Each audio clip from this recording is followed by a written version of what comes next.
हम सब के मन में हमेशा से एक सवाल उठता रहता है कि यह सृष्टि की रचना कैसे हुई, यह धरती कैसे बनी, इसकी उत्पत्ति कैसे हुई, हम इंसान कहां से आए, क्या हमारे पूर्वज बंदर थे और डायनासोर्स का अंत कैसे हुआ। आदि अनेकों सवाल हमारे मन में हमेशा उठते रहते हैं और उठे भी क्यों ना, हम इंसान जो है हमारे में सोचने समझने की शक्ति है। तो दोस्तों आज के इस वीडियो में हम इन्हीं सब सवालों के जवाब जानने की कोशिश करेंगे, इसलिए वीडियो में एंड तक बने रहे। हेलो दोस्तों, आप देख रहे हैं ऑल अबाउट वर्ल्ड टीवी। अभी तक आपने हमारे चैनल को सब्सक्राइब नहीं किया है तो लाल बटन पे क्लिक करके बेल आइकन ऑन कर लो। दोस्तों आदिकाल का मानव सृष्टि के रहस्य को नहीं जानता था, इसलिए वह प्रकृति में घटने वाली घटनाओं से बहुत ही डरता था। वह नहीं जानता था कि धरती कैसे बनी, जीवन की उत्पत्ति कैसे हुई है, इंसान क्या है और कैसे बना है, पृथ्वी कैसे काम करती है, रात और दिन कैसे होते हैं। इस प्रकार के तमाम सवालों ने इंसान को बहुत परेशान किया था। जब से इंसान खाना खाने वाले प्राणी से सामाजिक प्राणी बना है, तब से वह सृष्टि के रहस्यमय प्रश्नों का हल ढूंढ रहा है। इन अबूझ प्रश्नों को सुलझाने के लिए प्राचीन काल के मानव के पास अटकलों के सिवा कोई दूसरा तरीका नहीं था। आधुनिक काल में विज्ञान की उन्नति ने मनुष्य के अनेक प्रश्नों को हल कर दिया। आज से लगभग 13 अरब 70 करोड़ वर्ष पहले हमारे इस विराट और अनंत यूनिवर्स का जन्म हुआ। ब्रह्मांड के जन्म की इसी थ्योरी को हम बिग बैंग थ्योरी कहते हैं। बिग बैंग से पहले क्या था, इस पर वैज्ञानिक अलग अलग मत रखते हैं। कुछ समय पहले मर चुके इतिहास के सबसे बड़े साइंटिस्ट स्टीफन हॉकिंस के अनुसार हमारा यूनिवर्स इसी विशाल मल्टीवर्स जैसा हो सकता है, जहाँ हर पल करोड़ों यूनिवर्स पैदा होते हैं और हर पल करोड़ों यूनिवर्स मरते भी हैं। हमारा यूनिवर्स अपनी शुरुआत से ही फैलता चला गया। बिग बैंग की शुरुआती टक्कर में जो ऊर्जा पैदा हुई, उससे मीटर और एंटीमीटर पैदा हुए। इन दोनों के टकराव से शुरुआती 12 प्रकार के एलिमेंट्स बने, जिनमें से एक हाइड्रोजन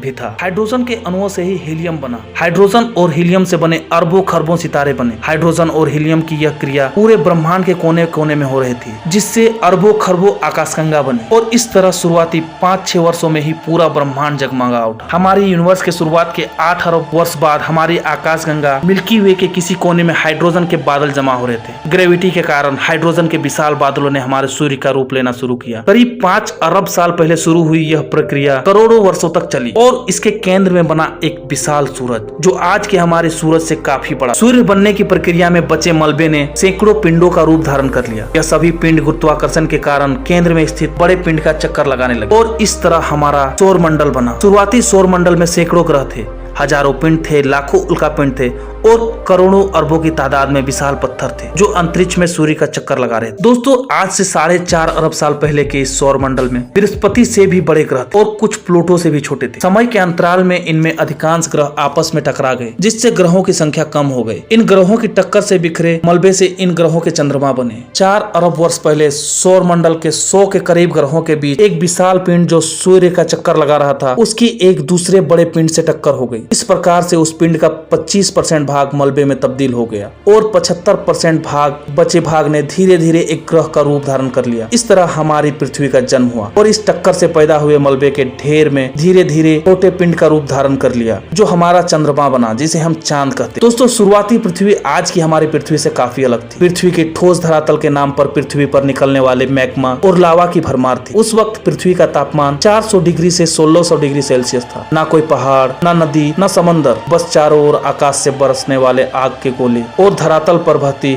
आग की नदियां। ऐसी ही हमारी पृथ्वी की शुरुआत हुई। करीब 3.8 अरब वर्ष पहले पृथ्वी का तापमान कुछ कम हुआ। धरती पर 20 करोड़ वर्षों से धधकते लावा और मैग्मा के बादल बरसने लगे। तेजाबी बारिश ने 10 करोड़ वर्षों में विशाल रासायनिक समुद्र का निर्माण कर दिया। 3.7 अरब साल पहले हमारी पृथ्वी तेजी से बदलने लगी। विशाल पृथ्वी का 80% भाग समुद्र के पानी में डूब चुका था। सिर्फ 30% जो पृथ्वी का भाग बाहर बचा था, उसे एक्ल लैंड कहा जाता था। यह पेंटियम महाद्वीप टूटने लगा और उसके कई भाग एक दूसरे से अलग होकर दूर जाने लगे और धरती गोल होने के कारण अलग हुए यह भाग एक दूसरे से फिर से टकराने लगे। विशाल भूखंडों की इस टक्कर से विशाल पर्वतों का निर्माण हुआ। पर्वतों के निर्माण में फिर से धरती को बदला। समुद्र का पानी सूर्य की प्रचंड गर्मी से भाप बनकर इन पहाड़ों पर बरसने लगा और इस तरह करोड़ों वर्षों में बड़े बड़े ग्लेशियरों का निर्माण होने लगा। 30 करोड़ वर्षों में पृथ्वी का वातावरण बनने लगा। मौसम चक्र बनाने लगे। हालांकि यह परिवर्तन अभी भी जीवन के अनुकूल नहीं थे, फिर भी समुद्र की गहराइयों में जीवन के प्राथमिक इकाइयों के संकेत दिखाई देने लगे थे। समुद्र की गहराइयों में हो रही रासायनिक प्रक्रियाओं ने शुरुआती सूक्ष्म जीवों का निर्माण किया। जीवन के इन शुरुआती तत्वों ने पृथ्वी पर स्थित कार्बन डाइऑक्साइड को सोख कर ऑक्सीजन का निर्माण शुरू कर दिया। इन माइक्रो ऑर्गेनिक कोशिकीय जीव कई प्रकार के सूक्ष्म जीवों को विकसित किया। उसके बाद करोड़ों वर्षों में इन एक कोशिकीय वाले जीव से बहु कोशिकीय जीवों का निर्माण होने लगा। करीब 3 अरब वर्ष पहले की पृथ्वी काफी बदल चुकी थी। पृथ्वी पर पर्याप्त रूप में ऑक्सीजन था, पानी था, नदियां थी। समुद्र के गर्भ में अनेक छोटे जीव जीव पनप रहे थे। इसी दौर में जीवों की अनेक नई प्रजातियां पैदा हुई, लेकिन जीवन का यह खेल केवल समुद्र में ही हो रहा। पृथ्वी पर महान पठार, वहाँ अभी भी जीवन के नाम पर काई जैसा तत्व ही उपलब्ध था, जो धीरे धीरे विकसित हो रहा था और धीरे धीरे इन पौधों की बंजर जमीन भी हरियाली में बदलने लगी। वहाँ भी शुरुआती घास पैदा होने लगी। जीवन में जो प्रक्रियाएं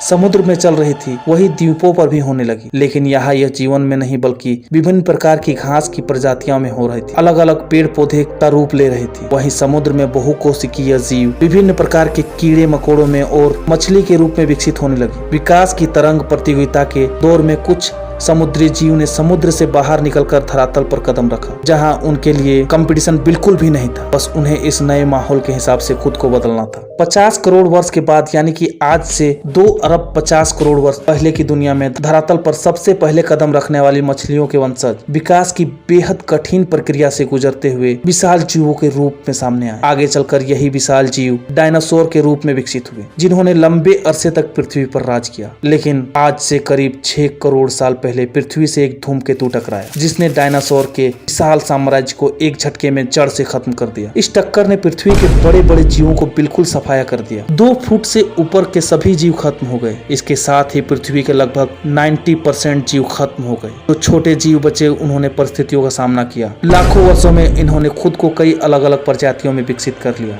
आज से करीब 1.2 लाख बरस पहले इंसान और बंदर की सभी प्रजातियां किसी एक शाखा से निकलकर अलग अलग परिस्थितियों में अलग अलग प्रजाति के रूप में विकसित हुए। आधुनिक मनुष्य के पूर्वज आज से 1 लाख वर्ष पूर्व अफ्रीका के सोफिया में विकसित हुए। करीब 80,000 वर्ष पहले इंसानों का एक छोटा सा दल नई दुनिया की तलाश में अफ्रीका से यमन के रास्ते 16 किलोमीटर का समुद्री रास्ता पार करते हुए यूरोप पहुंचा। यूरोप को पार करते हुए करीब 65,000 वर्ष पहले तक इंसान ऑस्ट्रेलिया तक पहुंच चुका था और हिम युग के दौरान करीब 45,000 साल पहले इंसानों ने अमेरिका को बसा दिया। और इस तरह धीरे धीरे इंसान विकसित होते गए और आज के समय में इंसान इतना विकसित हो चुके हैं कि ऊंची ऊंची building, high tech car, mobile phones और तरह तरह के आविष्कार के साथ इंसान चांद और मंगल तक भी जीवन के तलाश में पहुंच चुके हैं, ताकि पृथ्वी पर कभी कोई बड़ी तबाही या आपदा आए और दूसरे ग्रह या उपग्रह में मानव जाति अपने अस्तित्व को बरकरार रख सके। तो दोस्तों, ये थी पूरी सृष्टि बनने की कहानी। एक मामूली जीव से एक शक्तिशाली इंसान बनने की कहानी। प्रकृति की पूरी कहानी में संघर्ष है, परिवर्तन है, विखंडन है, निर्माण है और विध्वंस भी। दोस्तों, उम्मीद करता हूँ कि वीडियो आप लोगों को पसंद आया हो। वीडियो अगर आप लोगों को पसंद आया तो लाइक करें, शेयर करें और हमारे चैनल को सब्सक्राइब करके बेल आइकन ऑन कर लें।